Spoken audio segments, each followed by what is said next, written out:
On va nous traiter encore de complot, mais il s'est passé quand même des choses assez étranges avant cet événement et après cet événement du 11 septembre 2001. Il y a un homme qui a touché 4,5 milliards de dollars après cet événement. Qui? Larry Silverstein. Vous connaissez? Et on apprend que cet homme vient de faire exactement la même chose à Los Angeles. Petit retour en arrière, nous sommes donc en 2001 et il signe un bail de 99 ans sur le World Trade Center à Manhattan. Et 6 semaines après ce bail, il rajoute une clause très spécifique dans son assurance. Une couverture contre les attaques terroristes. Tiens, comme c'est étrange. Comme vous le savez, le 11 septembre 2001, les tours s'effondrent. Et ce Larry Silverstein touche 4,5 milliards de dollars de son assurance. Ça tombait à pic. Mais enfin, l'histoire ne s'arrête pas là.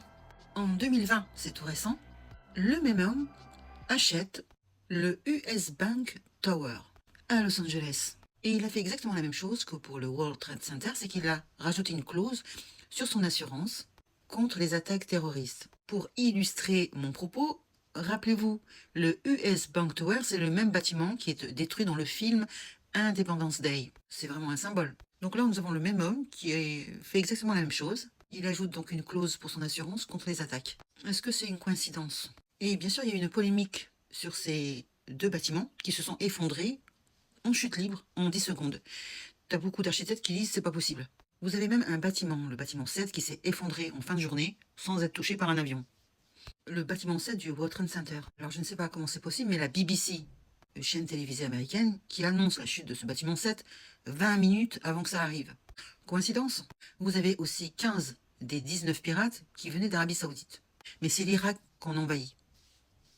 Allez comprendre. On apprend aussi que 28 pages du rapport du Congrès sur le financement saoudien, je ne sais pas trop en quoi ça consiste, qui sont restés classifiés pendant 15 ans.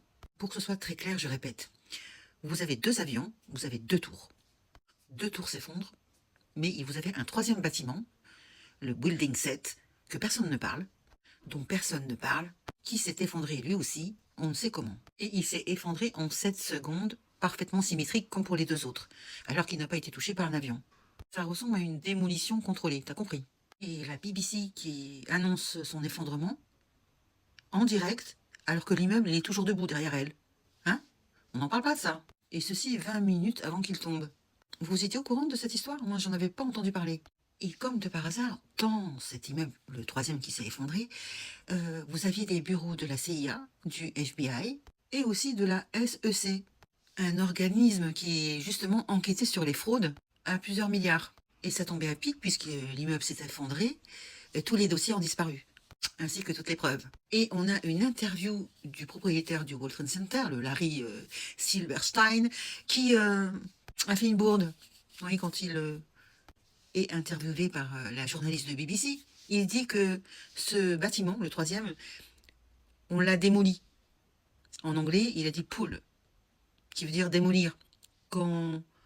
En fait, c'est un mot qu'on utilise quand on veut faire exploser un immeuble, qu'on utilise de la dynamite, étage par étage. Il a utilisé ce mot-là. Oh, c'est une coïncidence. Et pour finir, 3 jours avant le 11 septembre, des quantités anormales de put option, je ne sais pas comment on dit, ont été achetées sur American Airlines et aussi sur United Airlines. Alors c'est quoi les put options? C'est des paris que l'action va chuter. Et le volume de ces achats était 6 fois supérieur qu'à la normale. En clair, quelqu'un ou plusieurs personnes ont misé des millions de dollars sur le fait que ces 2 compagnies aériennes, que leurs actions allaient s'effondrer. Coïncidence, puisque c'est exactement ce qui s'est passé. Là aussi, la SEC a ouvert une enquête. Je rappelle qu'on est quelques jours avant l'effondrement. Donc il y a quand même une enquête, en courte, hein, et devinez où étaient les dossiers? Dans le 3e bâtiment, dans le Building 7. Celui qui s'est effondré avec bien sûr toutes les preuves. Et finalement, l'enquête a été classée sans suite. Voilà. En clair, on ne saura jamais qui a fait ces paris. Il y a eu en tout cas des millions de dollars de profit, voire des milliards, en tout cas sur la mort de pas loin de 3000 personnes. Et pas d'arrestation, rien. Si vous voulez savoir la suite, vous me le dites en commentaire, hein, et dites-moi ce que vous en pensez. Hein? On est des complots, d'accord? Ouais. Partagez si ça vous a plu. À bientôt.